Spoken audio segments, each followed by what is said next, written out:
ദൈവത്തിൻ്റെ അതിപരിശുദ്ധമായ തിരുനാമം വാഴ്ത്തപ്പെടുമാറാകട്ടെ. ഇന്ന് രാത്രികാലം ഫെയ്ത്ത് ലൈറ്റ് മീഡിയ യൂട്യൂബ് ചാനലിൽ കൂടി തിരുവചനത്തെ ശ്രദ്ധിക്കുന്ന എല്ലാ പ്രിയപ്പെട്ടവരും ദൈവം ധാരാളമായി അനുഗ്രഹിക്കുകയും മാനിക്കുകയും ആശ്വസിപ്പിക്കുകയും ചെയ്യുമാറാകട്ടെ എന്ന് പ്രാർത്ഥിക്കുന്നു. നിങ്ങളുടെ പ്രാർത്ഥനാ വിഷയങ്ങൾക്കായി താഴെ കാണുന്ന നമ്പറിൽ ബന്ധപ്പെടാവുന്നതാണ്. സർവശക്തനായ ദൈവം എല്ലാവരും അവിടുന്ന് അനുഗ്രഹിക്കുമാറാകട്ടെ. ഇന്നത്തെ ദൈവിക ചിന്ത എന്ന് പറയുന്നത് ഒരു സൈന്യം നിന്റെ നേരെ വന്നാലും നിന്നെ തകർക്കാൻ കഴിയത്തില്ല എന്നുള്ളതിനെ കുറിച്ചാണ് ഇന്ന് രാത്രിക്കാലം ചിന്തിക്കുവാൻ ആഗ്രഹിക്കുന്നത്.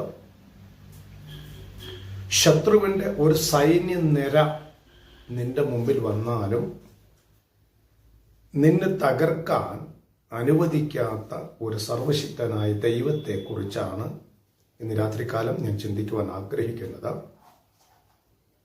പലപ്പോഴും നമ്മുടെ ജീവിതത്തിൽ ശത്രു സൈന്യം പോലെ നമുക്ക് ചുറ്റും പ്രതികൂല സാഹചര്യങ്ങൾ കടന്നു വരുമ്പോൾ നമ്മെ ആക്രമിച്ച് പരാജയപ്പെടുത്തി കളയുവാൻ നമുക്ക് ചുറ്റും ശത്രു എഴുന്നേൽക്കുമ്പോൾ സർവശക്തനായ ദൈവം പറയുന്നു, അവയൊന്നും നിന്നെ തൊടാൻ അനുവദിക്കാതെ ദൈവാത്മാവ് നിന്നെ സംരക്ഷണ ചെയ്യുവാനിടയായിത്തീരും.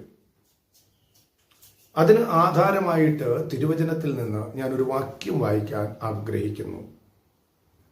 സങ്കീർത്തന പുസ്തകം 27-ാമത്തെ അധ്യായം അതിൻ്റെ 3-ാമത്തെ വാക്യം ഇങ്ങനെ വായിക്കുന്നു: ഒരു സൈന്യം എൻ്റെ നേരെ പാളയം ഇറങ്ങിയാലും എൻ്റെ ഹൃദയം ഭയപ്പെടുകയില്ല. എനിക്ക് യുദ്ധം നേരിട്ടാലും ഞാൻ നിർഭയനായിരിക്കും.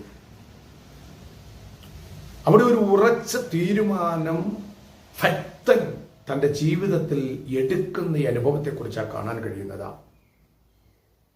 ആ വാക്യം വായിക്കുമ്പോൾ കാണാൻ കഴിയുന്ന സങ്കീർത്തനക്കാരനായ ദാവീദിന്റെ ജീവിതത്തിൽ താൻ എടുക്കുന്ന ഒരു തീരുമാനത്തെക്കുറിച്ചാണ് നമുക്കിവിടെ കാണാൻ കഴിയുന്നത്. താൻ ഉറച്ച തീരുമാനത്തിൽ ആമേനോട് പ്രഖ്യാപിക്കുന്ന ഒരു വാക്യമാണ് കാണാൻ കഴിയുന്നത്. ഒരു സൈന്യം എൻ്റെ നേരെ പാളയം ഇറങ്ങിയാലും എൻ്റെ ഹൃദയം എന്ത് ചെയ്യത്തില്ല, ഭയപ്പെടില്ല. എനിക്ക് യുദ്ധം നേരിട്ടാലും ഞാൻ നിർഭയനായിരിക്കും. അതൊരു ഉറച്ച തീരുമാനമാണ് താൻ ദൈവസന്നിധിയിൽ എടുക്കുവാനിടയായിത്തീരുന്നത്. ഇന്ന് രാത്രികാലം ദൂത് വിളിച്ചു പറയാം, നിനക്ക് ചുറ്റും ശത്രുവിന്റെ ശക്തമായ പ്രവർത്തനമാണെങ്കിൽ, ജോലി സ്ഥാപനത്തിൽ നിനക്കെതിരെ പ്രവർത്തിക്കുന്ന പ്രതികൂലങ്ങൾ, പാർക്കുന്ന ഭവനത്തിൽ നിനക്കെതിരെ വ്യാപരിക്കുന്ന പ്രതികൂലങ്ങൾ, യാത്ര ചെയ്യുന്ന മേഖലകളിൽ വ്യാപരിക്കുന്ന പ്രതികൂലങ്ങൾ, ഫലവിധമാകുന്ന അനർത്ഥങ്ങളാൽ നിന്നെ ഭാരപ്പെടുത്തുമ്പോൾ ദൈവാത്മാവ് വ്യക്തമായി വിളിച്ചു പറയുന്നു, ഒരു യുദ്ധം പോലെ നിനക്കെതിരെ ശത്രു പ്രവർത്തിച്ചാലും അവൻ ദൈവാത്മാവിൽ ഒരു ഉറച്ച തീരുമാനം എടുക്കാൻ തയ്യാറാകുമ്പോൾ, എന്തു പ്രതികൂലം വന്നാലും ഞാൻ ദൈവത്തിൽ ആശ്രയിക്കുമെന്നുള്ളൊരു തീരുമാനം എടുക്കാൻ തയ്യാറാകുമ്പോൾ ഒരു ശത്രുവും നിന്നെ ഭയപ്പെടുത്തുവാനോ തകർത്ത് കളയുവാനോ അനുവദിക്കാതെ ദൈവാത്മാവ് സംരക്ഷണ ചെയ്യുവാനിടയായിത്തീരും. പലപ്പോഴും നമ്മൾ ചിന്തിച്ച് നോക്കിക്കുക, നമ്മുടെ കാതുകളിൽ കൂടി ഒരു സൈന്യത്തിന്റെ ശക്തമായ ആരവാരവങ്ങളാണ് നമ്മൾ കേട്ടുകൊണ്ടിരിക്കുന്നത്. നിന്നെ തകർക്കും, നിന്നെ അപവാദപ്പെടുത്തും, നിന്നെ മുടിച്ചു കളയും, നിന്നെ ഇല്ലായ്മപ്പെടുത്തി കളയും, നിന്നെ നശിപ്പിച്ചു കളയും എന്ന ഒരു സൈന്യം പോലെ ചെവിക്കകത്തേക്ക് തുളച്ചു കയറത്തക്ക നിലവാരത്തിൽ പ്രതികൂലത്തിന്റെ ശബ്ദങ്ങൾ പുറപ്പെടുവിക്കുമ്പോൾ ഒരു ഉറച്ച തീരുമാനമെടുക്കുവാൻ സാധിക്കുമോ? ഇനി എന്തെല്ലാം യുദ്ധം എനിക്കെതിരെ നേരിട്ടാലും, ഒരു സൈന്യം എൻ്റെ നേരെ വന്നാലും ഞാൻ ഭയപ്പെടത്തില്ല, ഞാൻ ഭാരപ്പെടത്തില്ല. ഞാൻ സർവശക്തനായ ദൈവത്തിൽ ഉറച്ചു നിൽക്കുവാൻ തക്കവണ്ണമിടയായിത്തീരും. ഇത് പറയാനുണ്ടായ കാരണമെന്ന് പറയുന്നതാണ്, ദാവീദിന്റെ ജീവിതത്തിൽ ശക്തമായി പ്രതികൂലങ്ങൾ അനുഭവിക്കുകയാണ്. തന്റെ ജീവിതത്തിൽ അനുഭവിക്കുന്ന പ്രതികൂലങ്ങൾ എന്ന് പറയുന്നത് ശൗൽ രാജാവിന്റെ പിന്തുടർച്ച കാണിക്കുന്നു. പിന്നീട് സ്വന്തം മകന് അബ്ശാലോമിന്റെ കലാപവും പോലുള്ള നിരവധി അപകട സാധ്യതകൾ കാണിക്കുന്നു.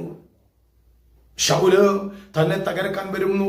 സ്വന്തം മകൻ തന്റെ ജീവിതത്തിൽ പ്രതികൂലങ്ങൾ സൃഷ്ടിക്കുന്നു. അപ്പോൾ അവിടെ ദൂത് മനസ്സിലാക്കണം, നീ സ്നേഹിക്കുന്ന നിന്റെ കൂടെ നിൽക്കുന്നവരിൽ നിന്ന് പ്രതികൂലം വരുമ്പോൾ, ഭക്തനായ ദാവീദിന്റെ മകൻ അബ്ശാലോമിൽ നിന്ന് തനിക്ക് പ്രതികൂലം അനുഭവിക്കുമ്പോൾ അവിടെ ശക്തമായി ദൂത് വിളിച്ചു പറയുക, നിന്റെ ഭവനത്തിൽ നിന്ന്, നിന്റെ തലമുറയിൽ നിന്ന്, നീ സ്നേഹിക്കുന്നവരിൽ നിന്ന്, നിന്റെ കൂട്ടുകാരിൽ നിന്ന്, നിന്റെ ജോലി ചെയ്യുന്ന സ്ഥാപനത്തിൽ നിന്ന്, അധികാരികളിൽ നിന്ന് പ്രതികൂലങ്ങൾ കടന്നു വരുമ്പോൾ, പ്രതിസന്ധികൾ കടന്നു വരുമ്പോൾ, ഒരു സൈന്യം പോലെ ഒന്നു മാറി നിനക്കെതിരെ കുറ്റം ചുമത്തുമ്പോൾ, മുതലാളിയിൽ നിന്നുള്ള കുറ്റം, മാനേജറിൽ നിന്നുള്ള കുറ്റം, കൂടെ ജോലി ചെയ്യുന്നവരിൽ നിന്നുള്ള കുറ്റം, ഭവനത്തിൽ തലമുറകളിൽ നിന്നുള്ള കുറ്റം, മാതാപിതാക്കളിൽ നിന്നുള്ള കുറ്റം, ഓരോന്നോരോന്നായി ജീവിതത്തിൽ ആഞ്ഞടിക്കുമ്പോൾ പ്രിയ ദൈവജനമേ, നീ ഭാരപ്പെട്ടു പോകാതെ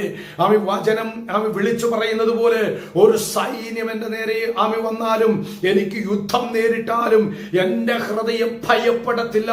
ഞാൻ സർവശക്തനായ ദൈവത്തിൽ ഉറച്ചു നിൽക്കുവാനിടയായി തീരും എന്ന ഒരു തീരുമാനം നീ സ്വതവേ എടുക്കാൻ തയ്യാറാകുന്നു എങ്കിൽ,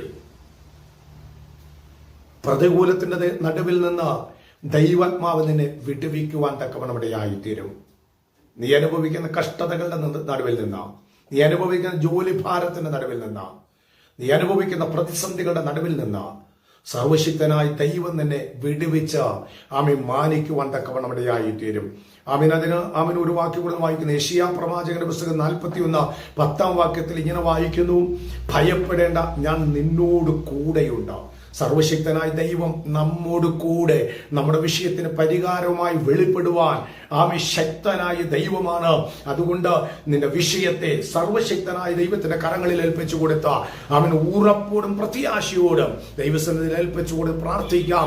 വിഷയത്തിന് പരിഹാരവുമായി സർവശക്തനായ ദൈവം നിന്റെ മുമ്പിൽ വെളിപ്പെടുവാനിടയായി തീരും.